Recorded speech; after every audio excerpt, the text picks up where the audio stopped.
Master price action trading with support and resistance. Support and resistance areas are essential in trading for every kind of trading, no matter which strategy. Determining future support and resistance levels can dramatically improve the returns of a trading strategy because it gives traders an indication of where the price movement is likely to pause or to bounce off from. But many traders understand it wrong. They analyze a level and think from there the market will clearly move and make big profits. But this is not how the market works. Therefore, I will give you in this video a 7-step trading checklist in order to analyze support and resistance levels. Plus, at the end of the video, I will give you my today's $100 trading tip that will probably impact your trading as well and improve it long term. But enough talking, let's start at the chart. So first, let's start out real quick what we are talking about. What are support and resistance levels? So they are areas where the price has reacted to. Let's make an example.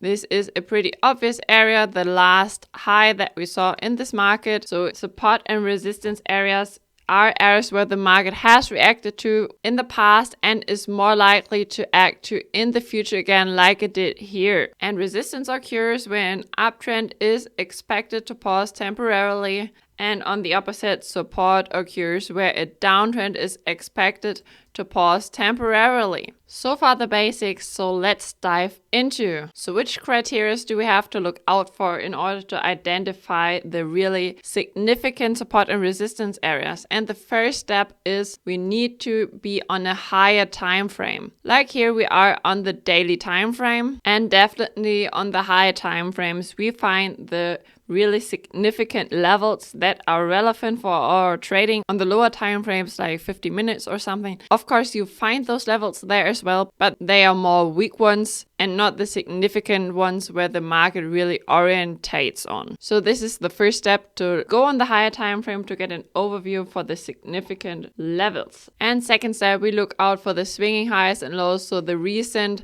highs and lows the market made. For example, here the last high, this is definitely an area where the market found resistance in, so it is already meeting 2 points. Let's look for the third one. We need to look for areas where the market has reacted to multiple times. So we have here at least 2 touches, and here our third one already. So it definitely had multiple rejections from this area already. And step number 4, it is definitely obvious. So of course the significant levels are not the ones that you have to search for. You don't have to zoom in here and look, okay, where do I find them? No, they are definitely obvious. So we have an obvious level, of course, right here. We have another level down here where we have the last low. But of course we have an obvious level right here where the market is running into as well, since we have, like you see, multiple movements, multiple touches in this area. It has worked as support and resistance already. Plus step 4, the removal from this area was powerful as well, what we see here and here, for example. So there came volume into the market, removing from that certain price level. And step number 6, as mentioned before, that the level has worked as support and resistance already, here as resistance, here as support, and of course many touches. And last but not least, the level has acted as support and resistance level recently. So it doesn't really matter for us if we scroll out and zoom back and look 5 years ago what significant levels were there. This is not relevant for us anymore. Relevant is what happened recently, because that's where the market is looking at, and where the power is coming into the market from the bears or from the bulls, or the power may get lost. So these are the 7 basic arguments that make you get more ahead of other traders that haven't understood this topic. So it is really a good opportunity to get you into a position for really potential, powerful trade opportunities. But of course, it's not necessary that the support and resistance areas always meet all 7 criteria. It's just to make clear for you what to look out for. If a support and resistance area just meets, for example, 5 of 7 facts, of course, it does mean that this one isn't significant. No, definitely not. But of course, always keep in mind that number one, look at the higher time frame is essential at all times, because only that way you will make sure you get the really significant areas where the market really looks at. And now last but not least, let's get to my announced powerful trading tip. And this is, let's take a look at the area where the price is at the moment. And of course, we are in a situation where the market has bounced off this support and resistance level up here, which is definitely a really significant one. So the market did make its way through, the bears took over, and the market is coming down again. And of course, most of us probably expect that the market finds support here and may turn further up. But this is not sure yet, guys. It's only an indication. What we know for a really high percentage is that the market will react to this level. But we don't know which situation results from this. So there are definitely three options. First is the market continues further up, continues its long trend. Second time, the market results in a sideways range.